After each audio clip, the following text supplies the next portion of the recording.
من الشيطان الرجيم بسم الله الرحمن الرحيم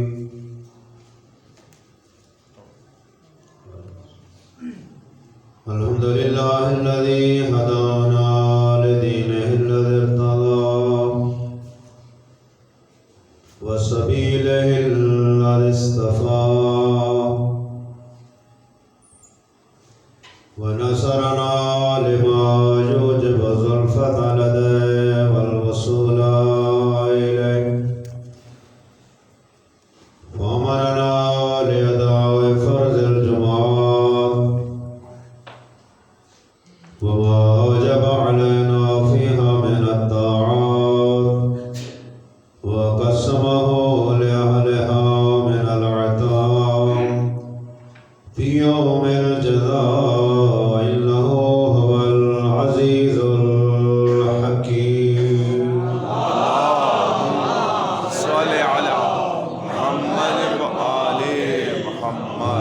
صل على محمد وآله واجعله أيمن يوم عيدنا وأفضل صاحب صحبنا وخير وقت ذللنا فيه واجعلنا من أرضى ممن مر عليه الليل والنهار من جملة خلقك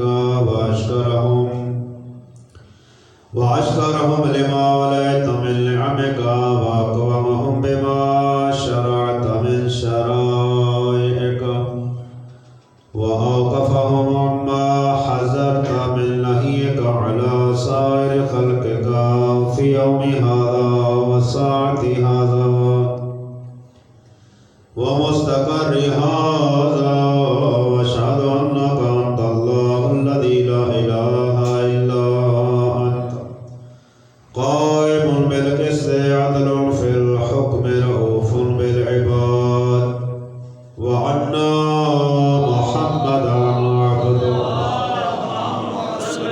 ورسولك وخيرتك من خلقك حملته رسالتك فأداها وأمرته لصلاة الجمعة لأمته فنصح لها اللهم فصل على محمد وآله أكثر ما صليت على أحد من خلقك وأجده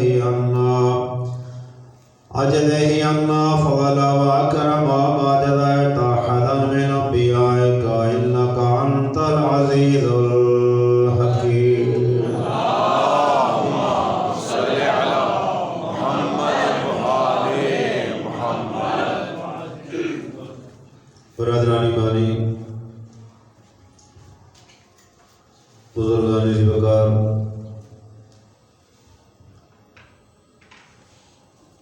حمد ہے اس پروردگار کی،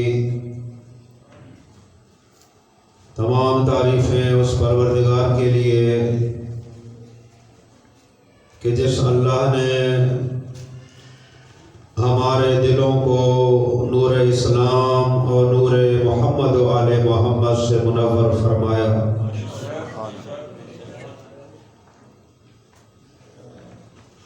میرے بھائیوں، اسلام میں جو احکام ہیں ان کی 5 اقسام ہیں۔ پہلے بھی میں ذکر کرتا رہتا ہوں۔ ایک قسم ہے واجب کہ جس کا انجام دینا ضروری ہے، اگر اس کو انجام نہیں دیں گے تو گناہگار ہوں گے، جیسے نماز واجب ہے، روزہ واجب ہے۔ دوسری قسم ہے احکام اسلامی کی حرام کو چھوڑنا ضروری ہے، اگر انجام دیں گے تو گناہگار ہوں گے، اور اگر انجام دینے کے بعد توبہ بھی نہ کی، توبہ کے ذریعے بخشش بھی نہ کرا سکے تو پھر قیامت کے دن سزا بھی ملے گی۔ تو واجب جس کا کرنا ضروری، چھوڑیں گے تو گناہگار، حرام جس کا چھوڑنا ضروری، کریں گے تو گناہگار۔ تیسرا ہے مستحب کہ جسے انجام دیں گے تو آپ کو ثواب ملے گا، اگر انجام نہیں دیں گے تو آپ گناہگار نہیں ہوں گے۔ چوتھا ہے مکروہ، جس کو چھوڑنا بہتر ہوتا ہے۔ چھوڑ دیں گے تو بہتر ہے، اگر انجام دیں گے تو آپ گناہگار نہیں ہوں گے۔ مکروہ وہ کام ہوتا ہے۔ لیکن دین اسلام میں کچھ مکروہات ایسے ہیں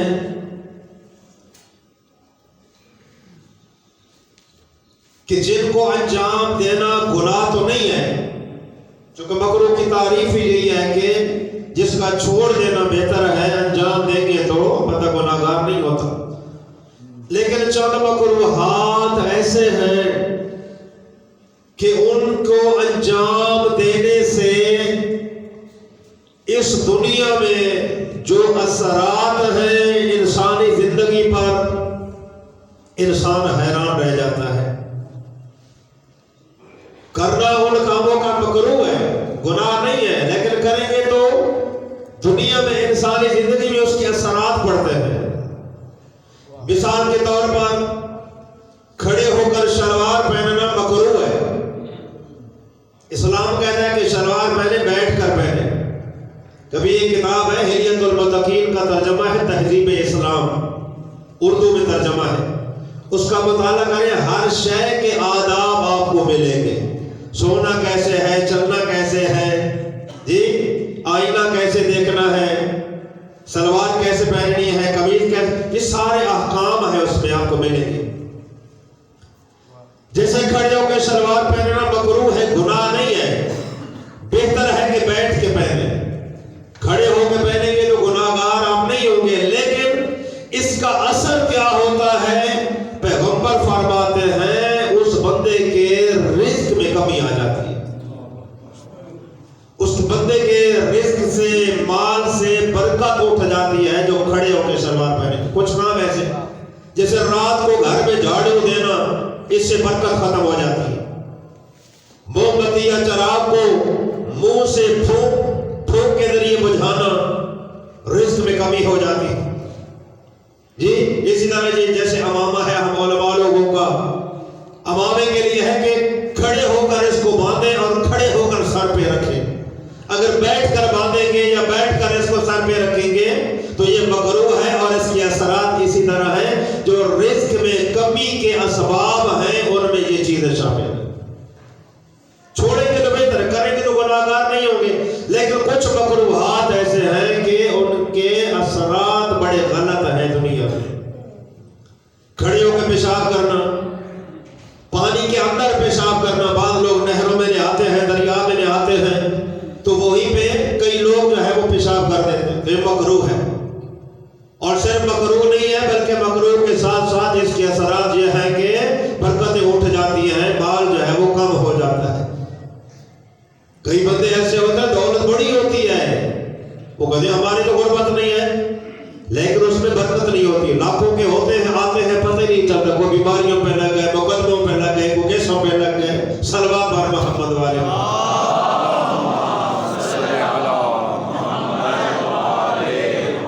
اسی طرح کچھ مستحبات ایسے ہیں کہ جن کا کرنا ثواب ہے، نہ کریں گے تو آپ گناہگار نہیں ہیں، لیکن کچھ مستحبات ہیں ان کی اتنی تاکید کی گئی ہے دین اسلام میں کہ وہ واجب کے قریب تر ہو گئے ہیں، اتنی ان کی تاکید بیان کی گئی۔ آج کی اس خطبے میں عنوان یہی سمجھ لیں کہ 5 چیزیں ایسی ہیں کہ جن کو پیغمبر نے ناپسند کیا ہے۔ 5 ناپسندیدہ چیزیں یا ناپسندیدہ کام 5۔ ایک مرتبہ سرکار دو عالم نے فرمایا حل ادلکم، کیا میں تمہیں بتاؤں الا اکثر الناس، کہ تم میں سے سست بندہ کون ہے؟ سست بندے کو پیغمبر پسند نہیں کرتے۔ میں تمہیں بتاؤں کہ سست بندہ کون ہے؟